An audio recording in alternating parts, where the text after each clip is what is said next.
I don't ever slow up, no I don't take shit. I got no love for the fakeness. If you wanna play tough and wanna hate this, I'll always show up. I don't ever slow. कैसे हो आप लोग? Football news में आपका स्वागत है।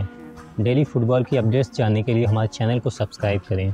पहली news आ रही है रियल मैड्रिड के साइड से। जी हाँ, रियल मैड्रिड ने ऑफिशियली कंप्लेन किया है स्पेनिश फुटबॉल फेडरेशन से रेफरिंग को लेकर। रियल मैड्रिड ने स्पेनिश फुटबॉल फेडरेशन से स्पेनोल के अगेंस्ट होने वाले मैच का ऑडियो भी सबमिट करने को लेकर बात की है।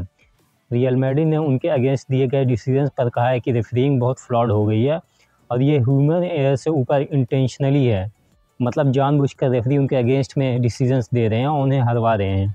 आप पूरा कंप्लेंट पॉज करके पढ़ सकते हो। वैसे आपका क्या ओपिनियन है? रियल मैड्रिड सही कह रहा है या गलत कह रहा है? और पास्ट में भी ऐसे बहुत से इंस्टेंसेस हुए हैं जहाँ पे रियल मैड्रिड को अनड्यू बेनिफिट मिला है रेफरिंग का। दूसरी न्यूज़ भी रियल मैड्रिड के ही साइड से आ रही है। एंटोनियो रूडिगर के बाद अब डेविड अल्बा को भी एक नई इंजरी हो गई है राइट लेग में। डेविड अल्बा एटलीस्ट 2 से 3 वीक्स तक के लिए नहीं खेल पाएंगे। रियल मैड्रिड के पास अब बस 2 फिट प्रॉपर सेंटर बैक्स बचे हुए हैं, एक राउल असेंसियो और दूसरा वलेजो। मैड्रिड के कोच एंसेलोटी ने प्रेस कॉन्फ्रेंस में बताया है कि उनके पास 2 नहीं 3 बचे हुए हैं। उन्होंने राउल, रामोन और ऑरेलियन चौमिनी का नाम मेंशन किया है। प्रेस कॉन्फ्रेंस में एंसेलोटी ने जवाब देते हुए कहा है कि उन्हें अल्बा और रूडिगर के इंजर्ड होने के एक्सपेक्टेशन नहीं थे और उनके टीम्स के लिए ये इमरजेंसी जैसी सिचुएशन है, ये बिल्कुल भी अच्छी नहीं है। बेलिंघम के बारे में एंसेलोटी ने बताया कि वो भी नेक्स्ट मैच नहीं खेल पाएंगे नॉक की वजह से, और एम्बापे के लेग में ब्रूस है सो वो भी बाहर रहेंगे। रियल मैड्रिड के नेक्स्ट मैचेस मैन सिटी और एथलेटिको मैड्रिड सही हैं। आपको क्या लगता है, क्या रियल मैड्रिड इन मैचेस को जीत पाएगी? आगे बढ़ते हैं। विलियन के साइड से न्यूज़ आ रही कि विलियन ने साइन कर लिया है फलहम के साथ फिर से। ब्राज़ीलियन विलियन जून 2024 में फलहम से ओलंपियाकस चले गए थे। 6 महीने बाद ही ऐसा फ्री एजेंट विलियन वापस आ गए हैं फलहम के साथ। आगे बढ़ते हैं। सिटी के साइड से बड़ी न्यूज़ आ रही है कि इस ट्रांसफ़र विंडो में सिटी ने टोटल 180 मिलियन यूरो खर्च कर डाले हैं 4 प्लेयर्स को साइन करने में। इतना इस पूरे सीज़न में प्रीमियर लीग के बाकी 19 टीम्स ने मिलाकर नहीं खर्च किया है। बाकी के 19 टीम्स ने कुल मिलाकर 177 मिलियन यूरो अभी तक खर्च किए हैं और सिटी ने अकेले ही 180 मिलियन यूरो खर्च किया है। चेल्सी के साइड से न्यूज़ आ रही है कि चेल्सी ने साइन कर लिया है मैथिस अमोगू को सेंट एटिनी से। पूरी डील 15 मिलियन यूरो में हुई है। अमोगू 19 साल के हैं और मिडफील्ड पोजीशन में खेलते हैं।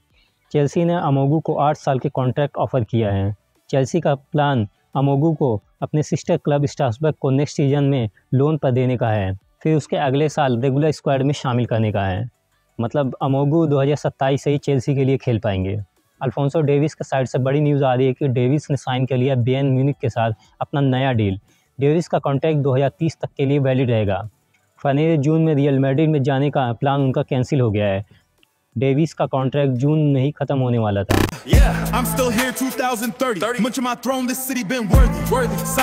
मैन यूनाइटेड के साइड से न्यूज़ आ रही है कि टाइल मलाशिया ने साइन कर लिया है PSV एंडहोवन के साथ। ये एक लोन डील है।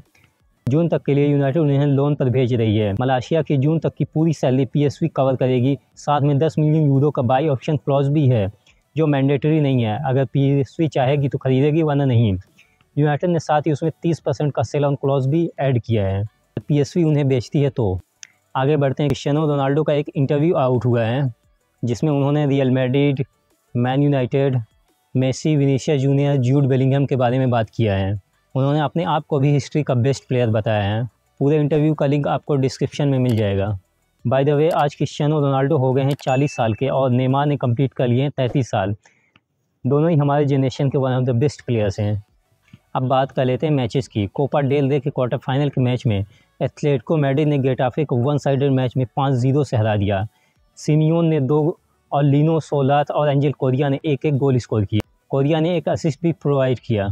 कोपा इटालिया के सेमीफाइनल में बोलोग्ना ने अटलांटा को 1-0 से हरा दिया है। सेमीफाइनल में बोलोग्ना का मैच जुवेंटस और एम्पोली के विनर से होगा। बस फ्रेंड्स, अब तक के लिए इतना ही। अब कल मिलते हैं, बाय।